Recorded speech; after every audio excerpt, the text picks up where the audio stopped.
Welcome back, everyone, to our playthrough of the career mode here in NASCAR Heat 2. So we just finished up in our most recent video the first round of the playoffs, and by all accounts, we dominated that round, winning 2 of the 3 races, and we also managed to survive at Talladega without being involved in a big wreck, so all is well there.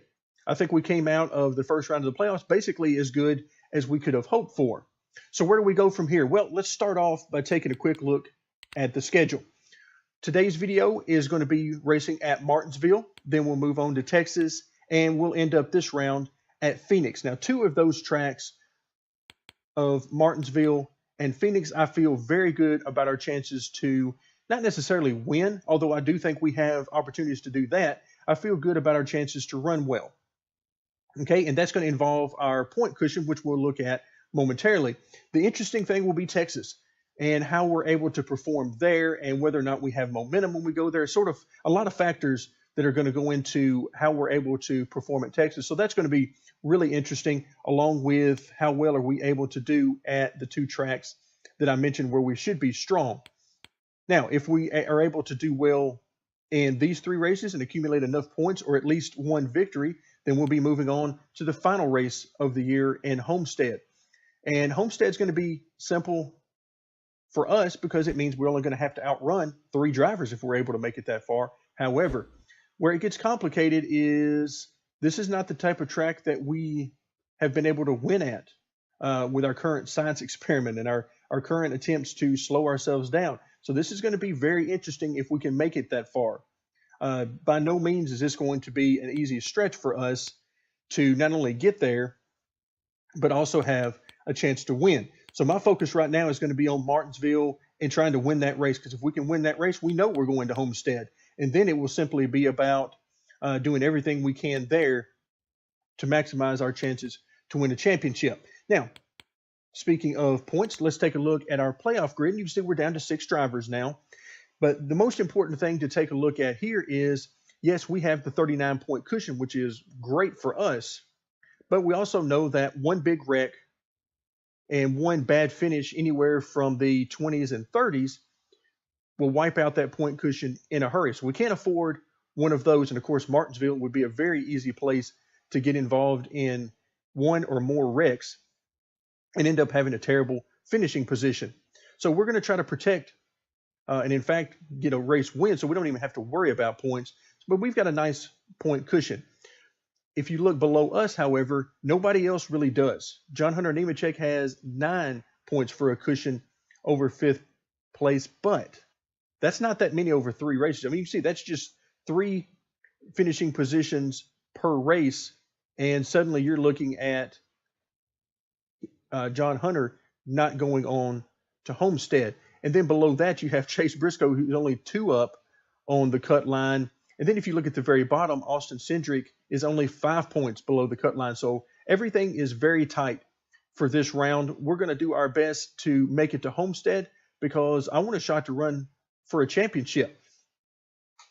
And with that being said, let's go ahead and click on next race. And it is time for Martinsville. So Martinsville, we know that we're strong there. We've won there in the past, and a few of those times have been actually very convincingly.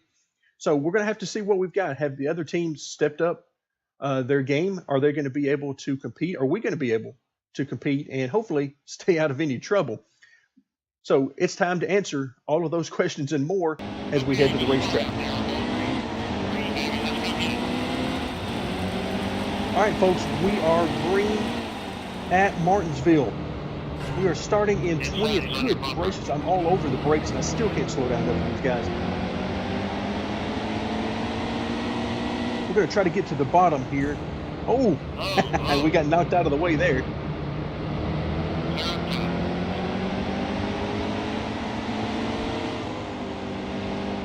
All right. Oh, boy, we are getting beaten all over here.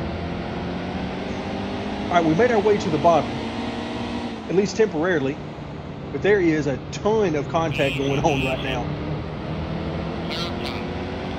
All right, whew, that was really hairy. These guys are slowing down a ton in the corners, a lot more than I would expect. Didn't have enough room to get on the inside of Nemechek right there. We've got a good run coming off the corner, and yeah, we're going to be able to get to his inside here. Yeah, these guys do not drive it in all that deep. And I'm trying my best to stay off of him. You can see there, Quapple is leaning toward the inside. He's really wanting to block us, which is understandable. Yep, he's going to run it all the way down.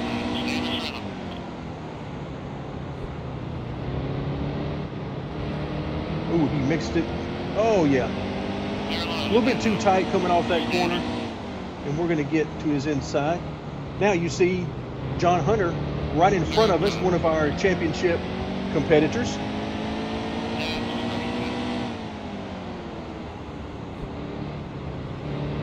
Trying to get a good run off this corner. Not bad. Not going to have enough to get to his inside. Woo, I could have forced it there, but nah, no reason to do that. All right, yeah, he is going to try to block us, but I am not going to hear of that. Sorry, John Hunter. Not going to allow you to block me.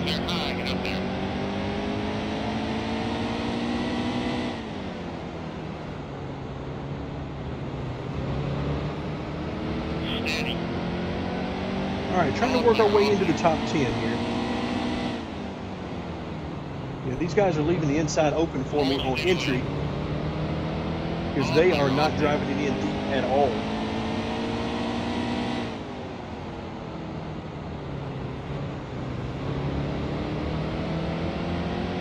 All right, so now we've made it to the top 10. You can see another one of our competitors right in front of us here.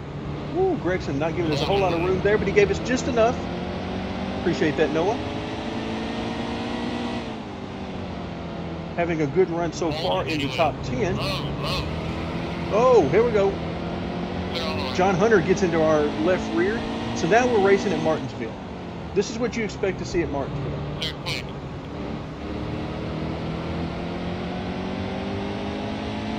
All right, so lap 10 of 16, or excuse me, of 26 rather. Trying to diamond the corner just a little bit, see what we can get. Now, I tightened up the truck a little bit to try to slow it down, honestly. I know we've had a great truck here in the past, so I tried to tighten it up a little bit to slow our maximum speed and make it a little bit tougher to get through the center of the corner carrying tons of speed. So our science project continues.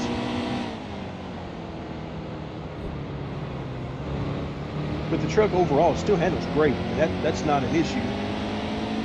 Just trying to slow down the maximum speed a little bit. All right, now we've caught Austin Cedric, who is running in 6th position, another one of our championship competitors.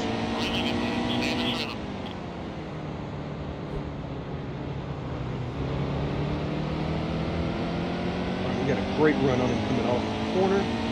He's going to have to yield going into the corner. I see smoke, but I don't see any trucks stop. So hopefully that was just some contact.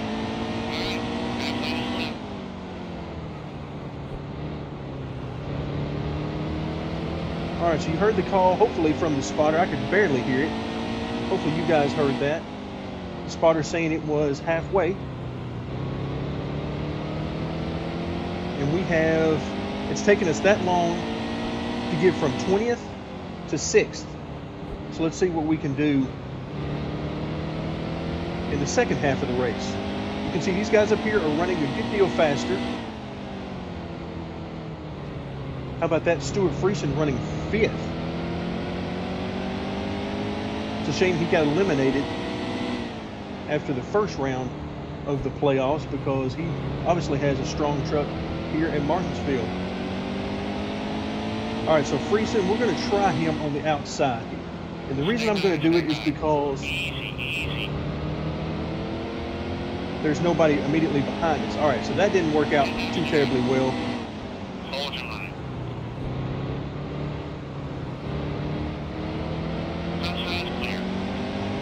All right, here comes our buddy J.J. Yaley, who once again is just leaving that outside wide open for us, or excuse me, inside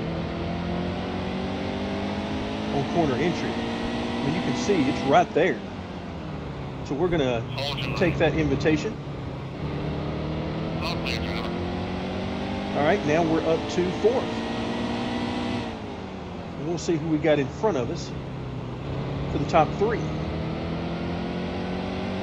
I mean, the goal obviously is to win the race, but at this point I have no idea how close we are to the top 3. There's Truex immediately in front of us.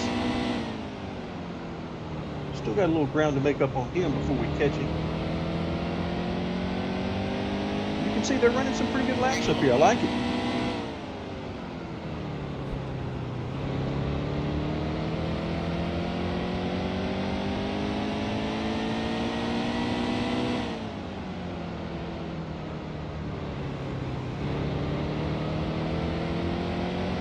Interesting. I see Matt Crafton up ahead. I would have to, at least I think that's Matt Crafton.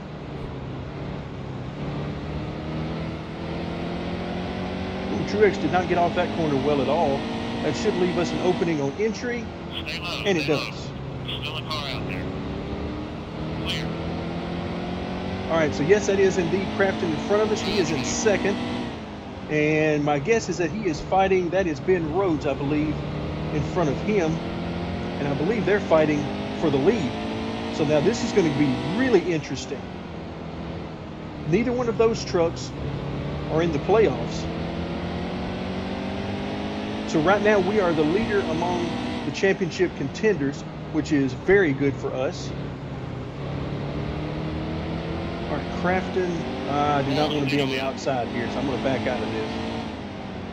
He blocked the inside very nicely on that corner. And then on the corresponding straightaway. All right, Ben Rhodes is trying to hang on the outside. So I'm going to take this opportunity to try to pass both of them.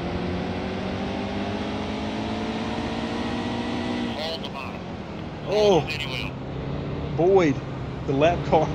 Woo! He brought it right down to the bottom. And almost got himself wrecked. It was all I could do to not hit him going on into the corner. All right, so we take the lead there with only a couple laps really to run, about a lap and a half. Look at this lap traffic in front of me. Wow. All right, final lap. I'm just going to try to protect the inside. You can see these guys are fiercely competitive and really blocking hard. Right now, though, it looks like we're okay. Behind us, I'm not going to try to do too much here. There we go. This should do it.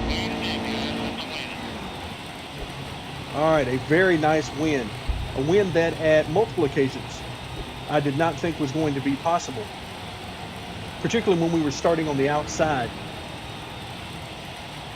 The first task whenever you're starting on the outside is, how in the world do I get to the inside? Now, one way is that you can simply go all the way to the back and then drop to the bottom, but that's no good. We were able to thankfully get our way to the bottom and then methodically work our way to the front. And I don't remember a whole lot of contact past those first couple of laps where everybody was jammed in there together and everybody was hitting off of everybody. But I will definitely take that victory. Now, what does that do for us? Well, like we talked about in the intro, this makes sure that we're going to Homestead with a shot. Now we have an opportunity to run for a championship. Let's go ahead and move on through the screens and let's get that trophy. Oh, so close to $2 million in the bank account. So close to that. All right, there we go. Playoff standings. We're now up plus 54, but that doesn't matter now. What really matters is that it says that green advanced tag out next to our name. That's what matters. Now let's take a brief look at what happened behind us. John Hunter, you can see now it's plus 13, so he gained some points. Christopher Bell, not a good race. He's now down 4 below the cutoff, and Noah Gragson down 3. So still not bad. Still not bad. Nobody had a catastrophic race and, really killed their chances of moving on outside of a victory. But John Hunter is the one that really stands out to me that made the most ground, because he goes from, I believe, +9 to now +13. And you can also see in third and fourth, those are both of the Brad Keselowski trucks that are in good shape as well. All right, there's our trophy. Unfortunately, it is not a grandfather clock as it is in real life, but we're going to take the trophy, whatever it is. There's our magical confetti that for some reason does not stick to the truck or us.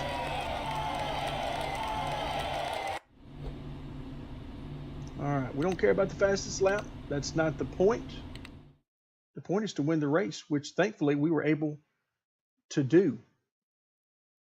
All right, so you did not complete all of the incentive contract goals. Better luck with your next contract. Oh, well, I think we'll be okay and survive.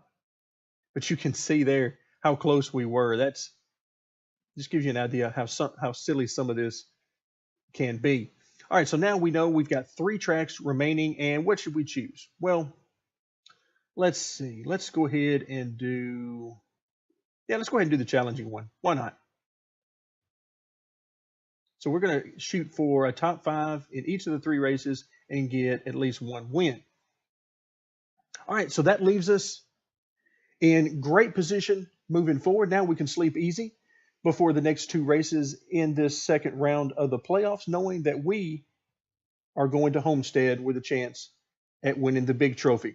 So thank you very much for joining me, and stay tuned for more as we play through the career mode here in NASCAR Heat 2.